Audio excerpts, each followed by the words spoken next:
Assalamualaikum warahmatullahi wabarakatuh. Kenalkan, nama saya Firdaus Jabir Aradian dari Universitas Borneo Tarakan, Kalimantan Utara, Fakultas Ekonomi Pembangunan, Lokal C1.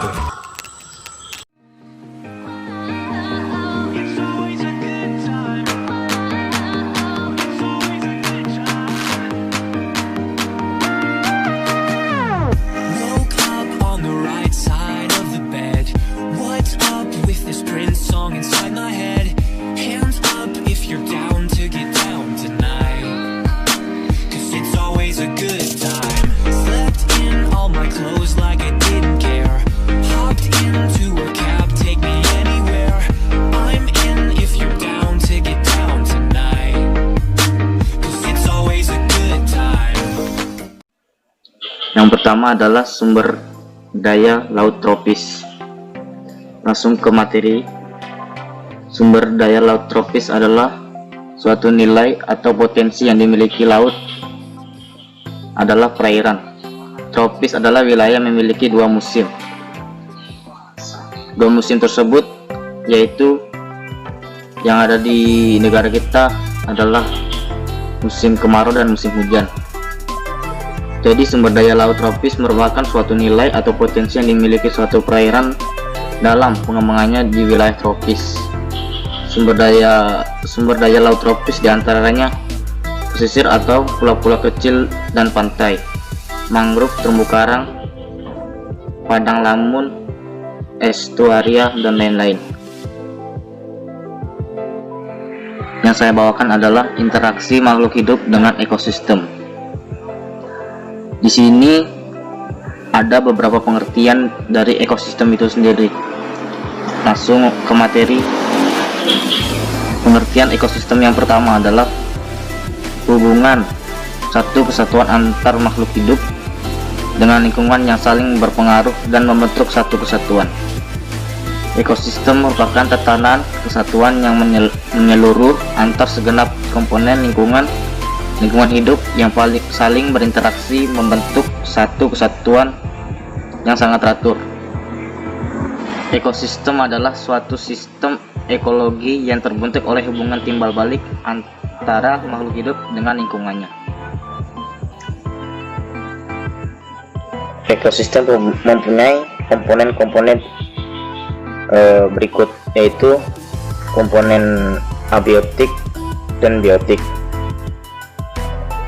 Komponen abiotik itu sendiri adalah komponen yang merupakan semua benda tak hidup yang terdapat di dalam lingkungan, dan keberadaan komponen abiotik tersebut sangat berpengaruh pada jenis makhluk hidup yang menempati suatu lingkungan, seperti tanah, air, suhu, energi, cahaya, dan udara. Dan biotik sendiri merupakan semua makhluk hidup yang terdapat dalam lingkungan, seperti hewan, tumbuhan, manusia, dan organisme lainnya.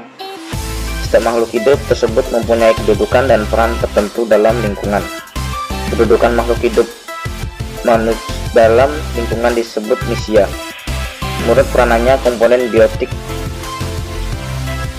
memiliki dua peran, itu produsen, penghasil makanan, organisme autotrof, dan konsumen. Konsumen sendiri ada mempunyai tingkat 1, tingkat 2, dan tingkat 3, dan decomposer. Yang di bawah nanti saya akan jelaskan tingkat-tingkatan tersebut. Seperti kita lihat di gambar, tingkatan-tingkatan rantai makanan yang sudah dijelaskan di atas, seperti yang di atas tadi, yaitu produsen autotrof akan dimakan oleh konsumen tingkat 1 herbivora. Setelah itu dimakan lagi dengan konsumen tingkat 2 karnivora, atau selanjutnya akan dimakan lagi oleh konsumen tingkat 3 karnivora, makan daging.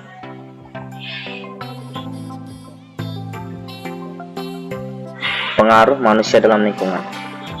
Di sini saya jelaskan pengertian tentang manusia terlebih dahulu. Pengertian manusia adalah manusia merupakan makhluk sosial yang selalu berinteraksi, yang memiliki potensi akal dan pikiran dalam mengembangkan kehidupan. Manusia itu sendiri juga merupakan makhluk yang dapat memberikan kebaikan dan keburukan bagi lingkungan karena manusia memiliki nafsu. Dari sifat manusia tersebut memiliki dampak positif dan negatif terhadap lingkungan itu sendiri. Dampak positif manusia di dalam lingkungan sendiri yaitu salah satunya, pengaruh positifnya adalah manusia dapat membuat teknologi baru yang lebih canggih yang bisa membantu pelestarian lingkungan. Dan dampak negatifnya sendiri terhadap lingkungan yaitu manusia bisa saja merusak lingkungan hanya untuk kepentingan pribadinya sendiri. Lingkungan, segala sesuatu yang ada di sekitar manusia yang memengaruhi perkembangan kehidupan manusia baik langsung maupun tidak langsung. Lingkungan bisa dibedakan menjadi lingkungan biotik dan abiotik, terdiri dari unsur hayati, sosial, budaya, dan fisik. Di materi kedua tadi saya sudah jelaskan tentang biotik dan abiotik. Di sini pun ada upaya untuk pengelolaan lingkungan. Yang pertama, meningkatkan kemandirian, keberdayaan masyarakat, dan kemitraan. Upaya yang kedua, menumbuh kembangkan kemampuan dan kepeloporan masyarakat. Upaya yang ketiga, menumbuhkan kreativitas masyarakat untuk melakukan pengawasan sosial. Yang keempat, memberikan saran dan pendapat agar terciptanya kedamaian dan kesejahteraan. Yang kelima, menyampaikan informasi dan pengetahuan untuk memanfaatkan lingkungan secara berkelanjutan. Pengelolaan lingkungan bertujuan untuk mencapai kelestarian hubungan manusia dengan lingkungan, mengendalikan pemanfaatan sumber daya secara bijaksana, mewujudkan manusia sebagai pembina lingkungan hidup, melaksanakan pembangunan berwawasan lingkungan, mencegah dan menghindari pemanfaatan lingkungan yang menyebabkan kerusakan lingkungan. Manusia sebagai pusat pengembangan potensi sumber daya laut tropis.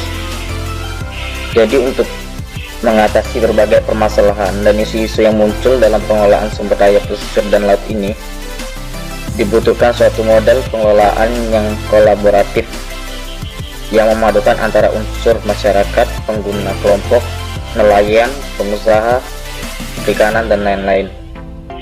Dan pemerintah itu sendiri yang dikenal dengan co-manajemen yang menghindari para domain yang berlebihan dari satu pihak dapat dieliminasi.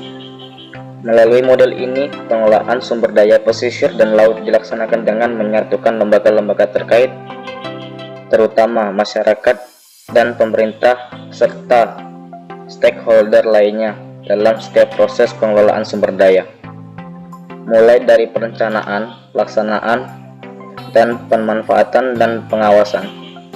Pembagian tanggung jawab dan wewenang antar stakeholder dapat terjadi dalam berbagai pola, tergantung kemampuan dan kesiapan sumber daya manusia dan institusi yang ada di masing-masing daerah.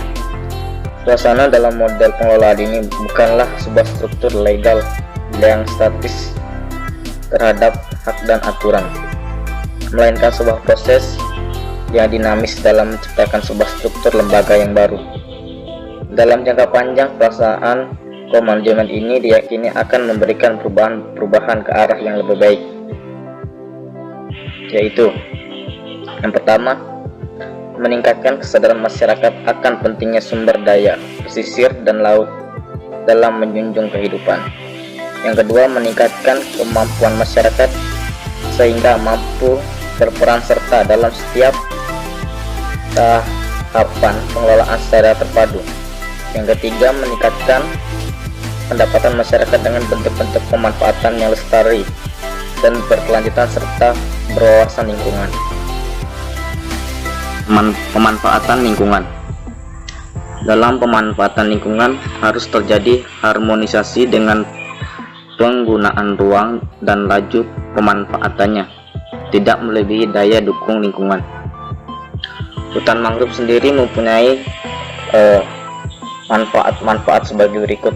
Yang pertama, sebagai penghasil kayu untuk bahan konstruksi dan kayu bakar.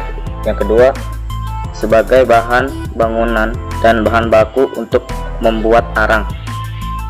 Yang ketiga, sebagai pemasok larva ikan dan udang di dalam. Yang keempat, sebagai bahan baku pembuatan kertas. Yang kelima, sebagai produk hasil perikanan, contohnya dodol mangrove. Yang kedua, padang lamun. Padang lamun sendiri memiliki manfaat sebagai berikut. Yang pertama, konservasi sebagai tempat berlindung, mencari makan, tumbuh besar, dan memijah bagi beberapa jenis biota laut, terutama yang melewati masa dewasanya di lingkungan ini. Yang kedua, pariwisata, keindahan bawah laut dengan ikan hias dan ekonomis yang dapat dimanfaatkan. Yang ketiga, farmasi atau bahan obat-obatan. Yang keempat, pupuk alami dan tumbuhan laut. Yang ketiga adalah terumbu karang. Manfaatannya sebagai tempat penangkapan berbagai jenis biota laut konsumsi dan berbagai jenis ikan hias. Yang kedua, sebagai habitat, tempat mencari makanan, tempat asuhan dan pembesaran, tempat pemijahan bagi berbagai biota yang hidup di terumbu karang atau sekitarnya. Yang ketiga, bahan konstruksi bangunan dan pembuatan kapur. Yang keempat, bahan perhiasan. Yang kelima, bahan baku farmasi. Yang pemanfaatan pantai, di sini juga disebutkan pemanfaatannya tersebut, yaitu yang pertama, pariwisata destinasi pantai yang sangat indah. Yang kedua, kesejahteraan, peningkatan pendapatan bagi masyarakat sekitar dan devisa daerah. Yang ketiga, pemanfaatan komoditas perikanan, budidaya ikan, udang, rumput laut, dan penangkapan ikan. Yang pulau-pulau kecil, kita bisa lihat di sini, sumber daya hayati, potensinya sebagai sumber daya ikan, mangrove, lamun, terumbu karang, dan lain-lain. Sumber daya nirhayati, nikel, bauksit, energi panas bumi, pasang surut, gelombang. Jasa-jasa lingkungannya, pariwisata, industri maritim. Untuk peningkatan kesejahteraan masyarakat, untuk devisa negara. Permasalahan dalam lingkungan sumber daya laut tropis. Di sini saya akan tunjukkan gambar yang menggambarkan keserakahan manusia pada lingkungan dan kekayaan alam kita yang bisa merugikan untuk kita sendiri dan cucu-cucu kita nanti. Ini adalah ancaman terhadap padang lamun. Yang pertama, penggalian pasir, konstruksi pantai tak ramah lingkungan, pembalakan, pencemaran, eutrofikasi atau pengayaan hara, pemboman dan pembiusan, eksploitasi lebih, overfishing, reklamasi pantai. Ini adalah gambaran kerusakan ekosistem terumbu karang. Terjadinya kerusakan ekosistem terumbu karang, yang pertama, tangkap lebih atau overfishing, perikanan destruktif atau pemboman, penggunaan racun yang bisa merusak ekosistem laut, penambangan pasir atau karang, pencemaran sampah dan limbah cair, sedimentasi, pariwisata, pengurukan dan pembangunan pantai. Adapun faktor dari ancaman dan kerusakan dari lingkungan itu sendiri, yang pertama, degradasi dan kerusakan ekosistem. Kedua, penurunan daya dukung habitat. Yang ketiga, penurunan populasi dan spesies. Yang keempat, pencemaran perairan. Penjelasan dari saya, kurang dan lebihnya saya mohon maaf. Wabillahi taufiq wal hidayah. Wassalamualaikum warahmatullahi wabarakatuh.